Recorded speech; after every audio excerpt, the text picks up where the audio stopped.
Hello স্যাটিফ্যাক্স partner, আমার নাম দেবাশিস দাস। আমি 1 বছর আগে স্যাটিফ্যাক্সে জয়েন করেছিলাম। আমি প্রায় 1 বছর মতো স্যাটিফ্যাক্সে কাজ করছি। তো কাজ করতে করতে আমার ইনকাম খুবই একটা ভালো অ্যামাউন্টের ইনকাম হচ্ছে। এখানে আর্নিং খুব সুন্দর হয়।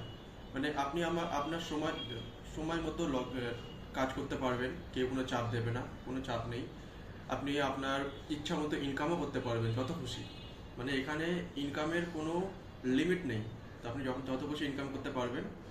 আর আমি আমার অনেক বন্ধুদেরকে রেফারও করেছি এই 1 বছরে। তো তারাও খুবই সুন্দর কাজ করছে, এবং রেফারের থ্রুতে আপনি রেফারেল বোনাসও কালেক্ট করতে পারবেন। 1000 টাকা মতো রেফারেল বোনাস আছে। তো আপনারাও আপনাদের বন্ধুদের রেফার করুন, এবং কিছু রেফারেল বোনাস আপনারাও উপভোগ করুন। এবং আমি খুবই খুশি স্যাটিফ্যাক্সে কাজ করতে। আপনারাও আসুন, আপনারাও কাজ করুন, আপনারাও রেফার করুন। Happy delivery. Thank you স্যাটিফ্যাক্স।